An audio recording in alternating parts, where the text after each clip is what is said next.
જય હિન્દ વિદ્યાર્થી મિત્રો, સ્વાગત છે તમારું આજના વિડીયોની અંદર।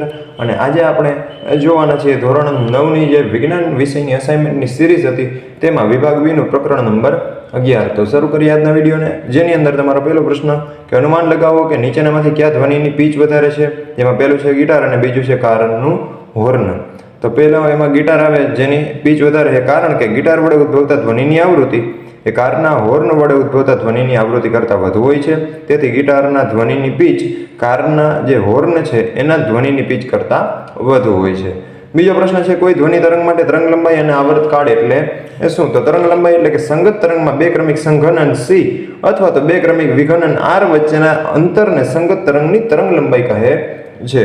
આવર્તકાળ કોને કહેવાય? તો કે માધ્યમમાં કોઈ નિશ્ચિત બિંદુ પાસેથી બે ક્રમિક સંઘનનો કે બે ક્રમિક વિઘનનોને પસાર થવા માટે લાગતા સમયને ધ્વનિ તરંગનો આવર્તકાળ કહે છે। આ તરંગ લંબાઈને મિત્રો આ રીતના લેમડા વડે દર્શાવાય અને આવર્તકાળને આ રીતના કેપિટલ T વડે દર્શાવવામાં આવે છે। ત્યાર પછીનો પ્રશ્ન પરાશ્રાવ્ય ધ્વનિ વિશે જરૂરી સમજ આપો। તો પરાશ્રાવ્ય ધ્વનિ અથવા તો બીજું એને પરાધ્વનિ પણ કહેવાય તો 20,000 હર્ટ્ઝ અથવા તો 20 કિલોહર્ટ્ઝ કરતાં વધુ આવૃત્તિવાળા ધ્વનિને પરાશ્રાવ્ય ધ્વનિ કહે છે। સામાન્ય માનવ કાન પરાધ્વનિ સાંભળી શકતો નથી। ડોલ્ફિન, ચામાચીડિયું અને પોર્પોઇઝ એટલે કે વ્હેલ જેવું જે એક સસ્તન પ્રાણી છે એ પરાધ્વનિ ઉત્પન્ન કરે છે અને સાંભળી પણ શકે। કૂતરું, બિલાડી, માછલી, કેટલાક પક્ષીઓ અને કેટલાક જીવજંતુઓ આવા પરાશ્રાવ્ય ધ્વનિ તરંગો ઉત્પન્ન કરી શકે છે, તેમજ સાંભળી પણ શકે છે। કેટલીક પ્રજાતિના ફૂદાઓની શ્રવણ શક્તિ છે એ ખૂબ જ ઊંચી હોય અને આ ફૂદા ચામાચીડિયા દ્વારા ઉત્પન્ન થતા ઉચ્ચ આવૃત્તિના જે ચીચી જેવા ધ્વનિ છે એને સાંભળી શકે છે।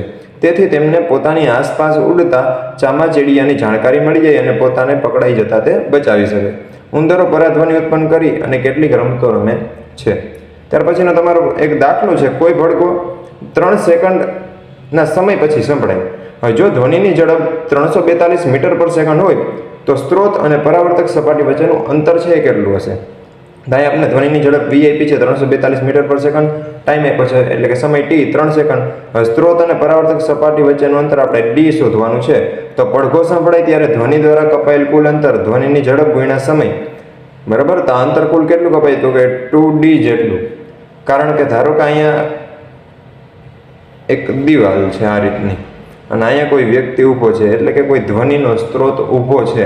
આપણને એ કીધું છે પડઘો સંભળાય। હવે સંભળાય કઈ રીતે? તો કે પહેલાં એટલું ટ્રાવેલિંગ થાય, બરાબર, ત્યાંથી પાછું એટલું રિટર્ન ટ્રાવેલિંગ થાય એટલે કે અંતર ટોટલ 2 વાર કપાય ત્યારે વ્યક્તિ પડઘો સાંભળી શકે। એટલે અહીંયા અંતરને 2D લેવામાં આવે તો ધ્વનિની ઝડપ V ગુણ્યા સમય T જેટલો એનો ગુણાકાર થાય તો D બરાબર થાય V ગુણ્યા T ના છેદમાં 2, V આપ્યું 342, T આપ્યું 3 અને છેદમાં 2, તમને જવાબ મળે 513 મીટર, બરાબર? એટલે કે આ ધ્વનિનો જે સ્ત્રોત હતો એ અને આ પરાવર્તક સપાટી હતી એની વચ્ચેનું અંતર કેટલું છે? 513 મીટર જેટલું। આગળ વધી આપણે તફાવત આપો યાંત્રિક અને બિનયાંત્રિક તરંગનો। તો યાંત્રિક તરંગ છે એના પ્રસરણ માટે માધ્યમ હોવું જરૂરી છે, જ્યારે બિનયાંત્રિક તરંગના પ્રસરણ માટે માધ્યમની જરૂર છે નહીં। ત્યારબાદ યાંત્રિક તરંગો છે પ્રસરે ત્યારે માધ્યમના કણો તેમના મધ્યમાન સ્થાનની આસપાસ દોલન કરે, જ્યારે બિનયાંત્રિક તરંગો છે શૂન્યાવકાશમાં પણ પ્રસરે છે। અહીંયા રહી ગયું બાકી, યાંત્રિક તરંગો છે શૂન્યાવકાશમાં પ્રસરતા નથી। ત્યારબાદ પાણી ઉપર પ્રસરતા તરંગો, ધ્વનિ તરંગો યાંત્રિક તરંગના ઉદાહરણ છે અને વિદ્યુત ચુંબકીય તરંગો બિનયાંત્રિક તરંગનું ઉદાહરણ છે। ત્યારબાદ યાંત્રિક જે તરંગો છે લંબગત કે સંગત તરંગ હોઈ શકે અને બિનયાંત્રિક તરંગ છે ફક્ત લંબગત તરંગો જ હોય છે। ત્યાર પછીનો પ્રશ્ન અનુરણન શું છે અને તેને કેવી રીતે ઘટાડી શકાય? તો કોઈ મોટા ઓરડામાં ઉત્પન્ન થતો ધ્વનિ દિવાલો પરથી પરાવર્તન પામવાના કારણે ત્યાં સુધી સંભળાવવાનું ચાલુ રહેશે કે જ્યાં સુધી તેનું મૂલ્ય ઘટીને અશ્રાવ્ય ન બને, એટલે કે સાંભળી ન શકાય એવું ન બને। આ પુનરાવર્તિત પરાવર્તનના કારણે જે પ્રબળ ધ્વનિ મળે તેને જ અનુરણન કહે છે।